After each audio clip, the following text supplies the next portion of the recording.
Olá pessoal, nesta aula eu vou falar um pouquinho sobre segurança da informação.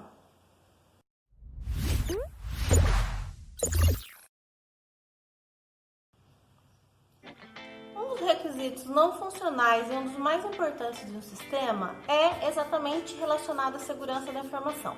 Então, assim como uma residência, a segurança da informação, ela visa ter todos os mecanismos de defesa para se proteger, né? Então, contra ataques, tá? Então, imagine uma casa onde que a gente tem lá as travas nas portas. Quando a gente vai sair, a gente verifica se não tem ninguém olhando, a gente verifica se a gente não deixou nenhuma porta aberta. Então, acontece a mesma coisa com o software, né? Então, o software, ele tem ali as suas lacunas, as suas restrições, onde elas precisam ter uma barreira para que invasores não entrem, né? E existem diversos tipos de ataques, né? Então existe, por exemplo, como que se fosse no dia a dia os espiões, né? Que fica analisando o seu horário, que sabe o que você faz, que hora você entra, que hora você sai. Então a mesma coisa acontece no software. Então eles te observam e eles conseguem identificar exatamente aquilo que você faz. Existem outros softwares que vão além, eles são internos do uso ali, vamos supor, eu vou fazer analogia novamente com a casa, né, da sua convivência. Então ele está ali dentro da tua casa e ele deixa uma porta aberta, uma janela aberta para alguém entrar. Então também existem esses tipos de ataques, onde no próprio software deixa uma lacuna onde que um hacker pode invadir o seu sistema, né? Então existem outros ataques como aquele que não só observa, mas também coleta as informações, então consegue captar as senhas, consegue utilizar os seus dados. Então existem várias ameaças e existem também a forma da gente se proteger dessas ameaças. Então, nesta aula eu vou falar um pouquinho, principalmente dos princípios da segurança da informação, né? A gente vai iniciar, então, com o princípio que a gente chama de SIDA, né? Que é C de confiabilidade, I de integridade, D de disponibilidade e A de autenticidade. A confiabilidade está relacionada, né, com os dados confiáveis. Então, existe uma restrição de acesso onde só você tem acesso a determinada informação. Então, o site ele é confiável, ele não divulga as informações que não podem ser divulgadas. A integridade está relacionada com o não corrompimento daquele arquivo ou a não alteração, ou seja, aquele documento é íntegro, ele é original, ele não foi alterado, né? Então, esse quesito está relacionado com a integridade.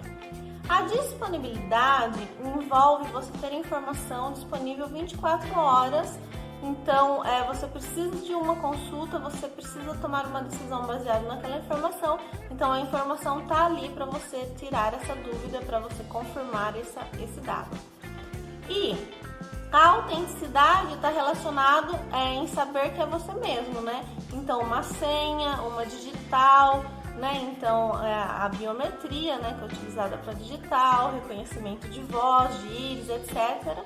Então, pode-se utilizar vários recursos para identificar que é você mesmo que está utilizando aquele sistema. Além desses princípios, existem outros, por exemplo, o não repúdio, né, que envolve a questão de você não conseguir negar que foi você que fez, então ele envolve uma prova. Então, por exemplo, o rastreamento de um IP ou a gravação de uma imagem mostra que foi determinada pessoa ou determinado computador que disparou a informação. E também existe engenharia social, que é um conceito onde que eu consigo uma informação privilegiada por meios ilícitos, né? Ou seja, de forma enganosa. Então a pessoa acaba se aproximando de você com aquele intuito, que é o intuito já de obter uma determinada informação que seja confidencial, por exemplo. Existem, então, diversos tipos de ameaças e nesse vídeo eu vou falar apenas algumas delas, tá? Então, na verdade, o malware, ele é um código malicioso, né, para prejudicar de determinada forma. Dentro dessa categoria, a gente pode ter os vírus, os worms, os cavalos de Troia, por exemplo.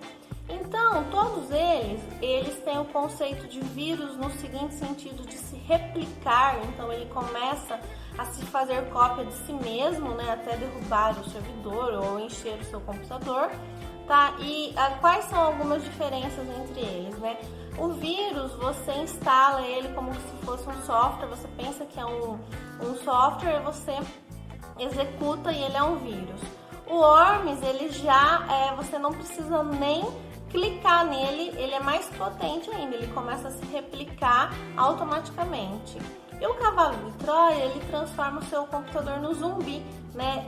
O seu computador fica à mercê da vontade do hacker. O hacker consegue manipular todas as funções do seu computador. Outros exemplos são os sniffers, que são os espiões, então são vírus que apenas observam aquilo tudo que você faz. Os backdoors, que deixam a porta aberta do software para que ele possa ser realmente violado por um hacker de forma proposital. O adware, que fica enviando várias propagandas, vários pop-ups, e aí seu computador fica lotado e aquelas informações começam a aparecer sem que você deseja ou sem que você tenha permitido. Os keyloggers também são outros exemplos, que eles coletam as teclas que você digita, principalmente numa senha, e aí depois ele consegue fazer a combinação dessas teclas e aí descobre a senha que você digitou, né? Então existem diversos tipos de ameaças, tá? Então eu vou falar rapidamente alguns tipos então de mecanismos de defesas que a gente pode utilizar para combater essas ameaças. Então o antivírus é uma delas, né? Então você instala um antivírus no seu computador e ele fica ali analisando todos os arquivos que entram. A qualquer desconfiança dele, que ele verifica que tem algum código que não é confiável, ele impede que esse vírus ele se armazene no seu computador e te avisa, né? Então ele te alerta. Na verdade, essa alerta, né, um outro programinha que a gente chama de IDS, que é um sistema de alerta realmente, onde ele fala, olha, encontramos um vírus, o que você quer fazer com ele? Você quer excluir, colocar em quarentena, né? Então geralmente o antivírus utiliza esse outro mecanismo que é considerado um sistema de alerta, que é conhecido como IDS. Por fim, eu vou falar da criptografia e do backup, né? Então, a criptografia é uma forma de fazer com que as mensagens elas não sejam decifradas para quem não tem determinada autoridade de ver aquela mensagem, né? Então, ela não tem a permissão. Então, a criptografia sempre foi muito utilizada desde o período de guerra, né?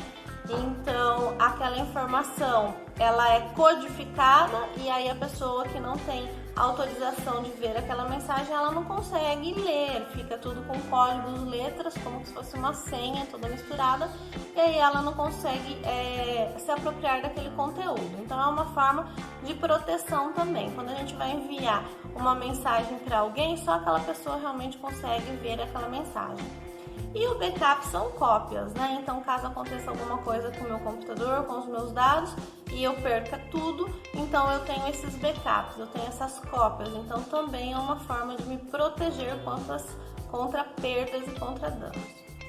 Eu espero que essa aula tenha auxiliado um pouquinho aí a entender um pouco esses princípios de segurança da informação, né? E, obviamente, que é uma aula com assuntos bem abrangentes, bem gerais, porque se a gente ficar em cada item desse, é uma área de muita informação, a gente teria aí várias aulas relacionadas com esse tema, porém, eu espero que vocês tenham gostado.